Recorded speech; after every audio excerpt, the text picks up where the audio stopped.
What's up everybody, Kyler's Thousand here. Welcome back to another video.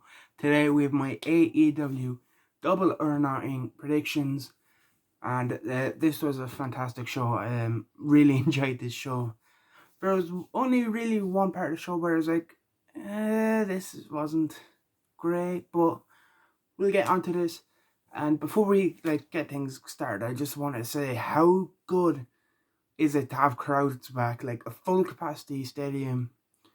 It just added so much to the show, to the matches, just the energy, and you could tell the wrestlers were really feeding off that energy, and it really helped the quality of the show overall.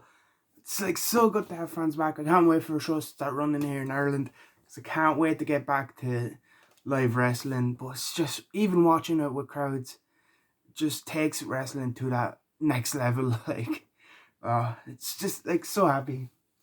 And yeah, hopefully it continues, or we can continue to start having crowds back on a regular basis. So yeah, let's get straight into it with the buy-in. As I said in my preview, or my predictions, this was one of the matches I was looking forward to, and they delivered. Serena Deeb successfully defends the NWA Women's Championship against Riho. As I said, I kind of expected Serena. I wanted Riho to win, but again, with it being the NWA title, I don't know if Riho would have been able to work the NWA tapings or not. So I kind of expected Serena to win, and both got great reactions. During the match, Serena kind of started to work a bit more heelish, working over the legs of Riho, and eventually getting the win with the Serenity Lock. Yeah, so very good match. Really, really, really loved this match. Two great, fantastic performers, and it just went out on the buy-in and delivered. And I seen someone say, it might have been Tom Lawler, of course. He's done stuff for New Japan Strong and all, and he said this match is up there with WLC for best pre-show matches of all time. And yeah, I can't think of anything else that you could argue that with. Opening up the main show was Adam Hangman Page against the Machine Brian Cage. Again, Hangman got the win kind of as expected, considering Cage got the win on Dynamite, which led to this match. So I kind of expected Hangman. Again, Hangman, great reaction from the crowd. He did eventually pick up the win. There's a lot of great sequences in this match. Brian Cage did the suplex. He was standing on the outside of the ring on the second rope, lifted Hangman out and over onto the ramp. And yeah, just a lot of great moments in this match. Hook kind of tried to get involved with Ricky Starks, but Brian Cage was having none of it. And again, ultimately that kind of distraction cost Cage. Towson commentary is kind of losing his mind, what you doing, Cage? And yeah, again, continuing to tease, which they have done between the split of Team Taz and Brian Cage. And yeah, I can see that developing on it again a bit more, probably eventually leading to Cage versus Powerhouse Hobbs, and then probably Ricky Starks when he's back, because I know he's currently out injured with a neck injury. You could have Cage just kill Hook in yeah, that was a good match. Then again, another really good match. As I said at the beginning, this was a very good show. The tag team titles were on the line. The Young Bucks successfully retained against Mox and Kingston, and I got goosebumps. Mox and Kingston coming out to Wild Thing with a crowd, it was electric. The place was buzzing, and you could tell they were up for it. Bucks getting a good heel reaction, considering you weren't really sure they turned heel when the crowd was away, how would they react, but they did get a good heel reaction. Yeah, again, very good match. The Bucks did retain. Mox got busted up in this match, as Mox seems to do on every big pay-per-view match now. But yeah, of course, there's interference with the Machine Gun Carl Anderson and Luke Gallows. Of course, Don Callis was around. Bronwyn Cutler getting involved again with the spray, giving that to the Bucks.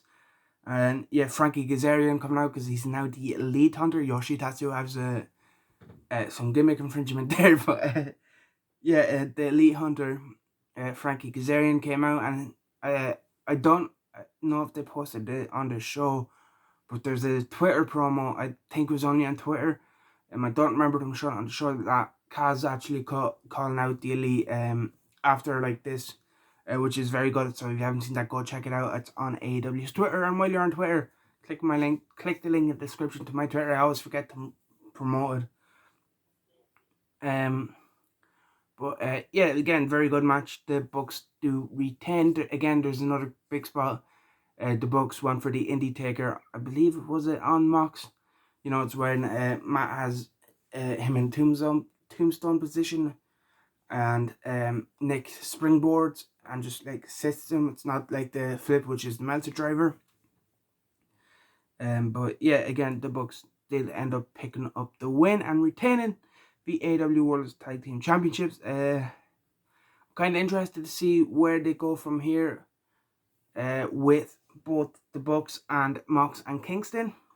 And even with Frankie Kazarian, to see where this whole Elite Hunter thing ends up. Then we had the Casino Battle Royal, and I always enjoyed the Battle Royals. I think they're a bit fun. That break up like the cards a bit. And again, this one was no different. Christian Cage and Jungle Boy were the last two. Actually, it came down to Jungle Boy, Matt Hardy, and Christian Cage. So a big push for Jungle Boy being in there with those legends, and he did pick up the win. So Jungle Boy will receive a future AEW World Heavyweight Championship match. And of course, the Joker card this year was Lio Rush, and I'm a big Lio Rush fan. So I'm happy to see Lio show up in AEW, and I can probably assume that they will pick up Lio, and yeah, I think they'll have some good matches. Just thinking Lio and Jungle Boy, Lio and Darby, and the way he was eliminated, it was Lio was trying to eliminate Private Party, and I think it was Matt Hardy came over from behind and tossed him out, so they could do something there with Lio and Matt, and Lio and Private Party. So yeah, and yeah, very good battle royal. Again, Christian was in it from the start, so he again living up to the gimmick, outworking everyone. Came down to him and Jungle Boy, of course. Jungle Boy getting up the win. There's a great spot where both of them were on the apron. Christian goes to shove Jungle Boy off into the post. Jungle Boy like grabs the post and like swings around it, kind of like a 619, and like lands on the other side of the apron to stay in. And yeah, big moment for Jungle Boy getting up the big win. And Christian like shaking his hand. Marcos Stunt and Luchasaurus came out to celebrate with him.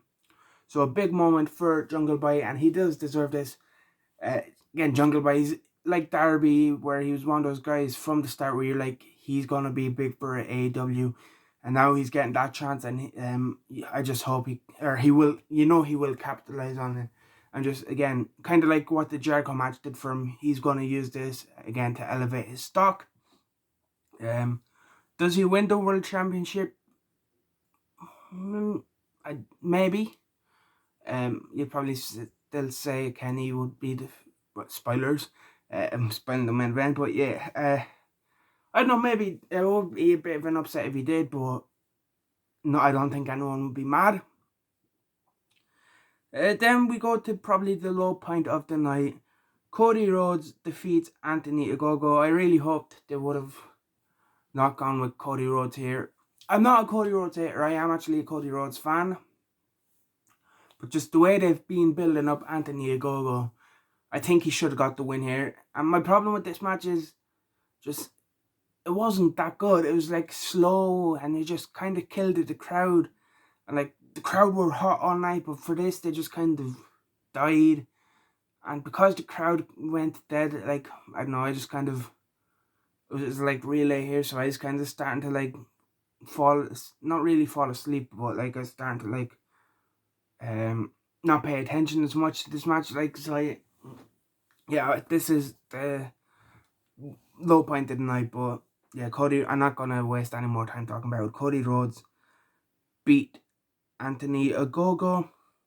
Then Miro and Lance Archer, the crowd were still kind of a bit dead for this, but just coming off the last match. But by the end, Archer and Miro again you can expect a good match between these two. Just a big hoss battle, just two big men going at it.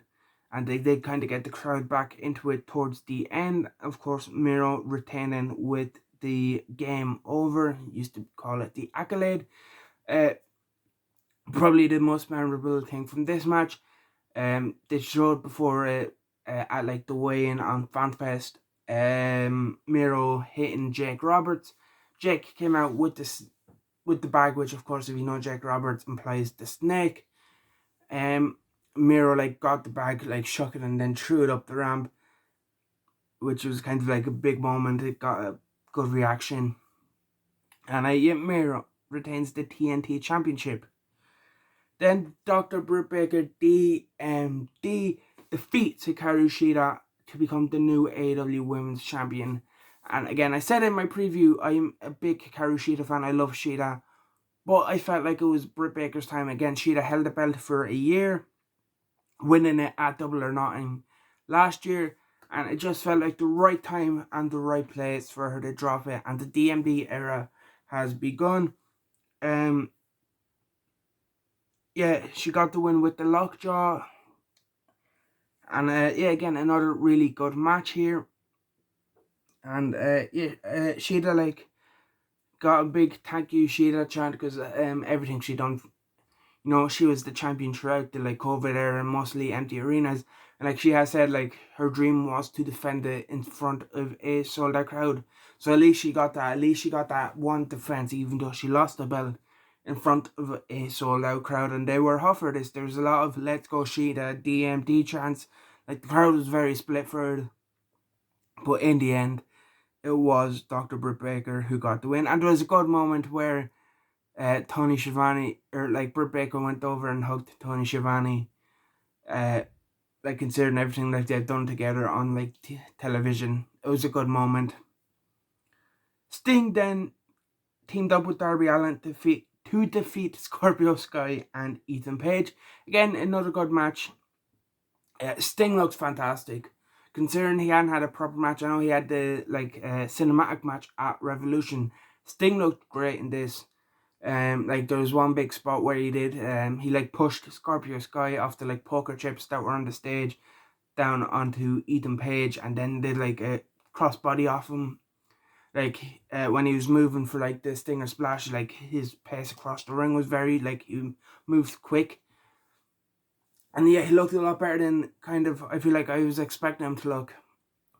And he came out with his shirt on, and I was like, oh, please don't be like end of TNA Sting wrestling shirt. But no, he took the shirt off and he did look like he was in good shape. And yeah, considering he's like hadn't wrestled in 6 years, Sting looked very good. Of course, Darby is Darby. He's awesome. Ethan Page and Scorpio Sky, I'm big fans of. So really enjoyed this. The finish of this match was fantastic. It was Scorpio Sky, I believe. He went for a slingshot cutter. Sting grabs the rope and like catches him. Scorpion dead drop. 1, 2, 3. It was very good, very smooth. And again, Sting picked up the win. And as I said, he looked very good in this match. Next up, the triple threat three-way AEW World Heavyweight Championship match. Pac versus Orange Cassidy versus Kenny Omega. Again, this match was an unbelievable match. This was fantastic. Kenny, of course, retaining. There was a lot of near falls. There was a lot of moments where it's like, oh, Orange Cassidy has it. Oh, Pac has it. But in the end, Kenny Omega prevailed. Again, just a fantastic match. As I said, there were a lot of close near falls where I thought it was going to go either. Like, it could go any way. But in the end, Kenny picked up the win. And like, one of the best moments was Pac had, it was Orange Cassidy in the Brutalizer. Kenny was trying to kick Pac, getting him to break. Pac won't break it. So Kenny was like, oh no, I'm going to lose my belt here. He won't break the hold. I'm kicking him and trying to get him off him. I can't get him to break it. So he turns and low blows the ref. I believe it was Bryce. I think it was Bryce who's the referee for this match. Low blows him. And and then I think Orange Cassidy then near fall, because while Bryce was down, Aubrey comes out. And then Kenny, I think, was able to steal the win.